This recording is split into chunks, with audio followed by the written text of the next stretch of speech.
ವಿಜಯ್ ನಾಯಕತ್ವದ ಭೀಮಾ ಈ ಸಿನಿಮಾ ಮುಖ್ಯವಾಗಿ ಯುವಜನತೆಯ ಭವಿಷ್ಯದ ದೃಷ್ಟಿಯಿಂದ ಮಾಡಿರ್ತಕ್ಕಂಥ ಸಿನಿಮಾ. ಇವತ್ತು ಬಹಳಷ್ಟು ಜನ ಯುವಕರು ಯುವತಿಯರು ಮಾದಕ ವಸ್ತು ಅವಳಿಗೆ ಬಲಿಯಾಗಿ ತಮ್ಮ ಭವಿಷ್ಯವನ್ನು ಹಾಳು ಮಾಡ್ಕೊಳ್ತಕ್ಕಂಥ ಅನೇಕ ಸನ್ನಿವೇಶಗಳನ್ನು ನಾವು ನೋಡ್ತಾ ಇದ್ದೀವಿ. ಈ ಸಿನಿಮಾ ಉದ್ದೇಶ ಯುವ ಸಮೂಹ ಈ ಡ್ರಗ್ಸ್ ಅವಳಿ ಇದರಿಂದ ದೂರ ಇದ್ದು ತಮ್ಮ ಭವಿಷ್ಯವನ್ನು ರೂಪಿಸ್ಕೊಳ್ಬೇಕು ಅಂತಕ್ಕಂಥ ಸದುದ್ದೇಶದಿಂದ ಮಾಡಿರ್ತಕ್ಕಂಥ ಸಿನಿಮಾ.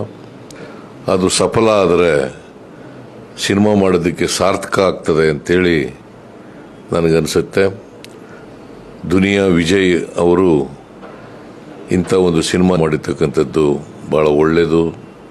ಸಮಾಜದ ದೃಷ್ಟಿಯಿಂದ, ಯುವ ಸಮೂಹದ ದೃಷ್ಟಿಯಿಂದ ಇದು ಯಶಸ್ವಿ ಆಗಲಿ ಅಂತೇಳಿ ನಾನು ಪ್ರಾರ್ಥಿಸ್ತೇನೆ. Thank you so much.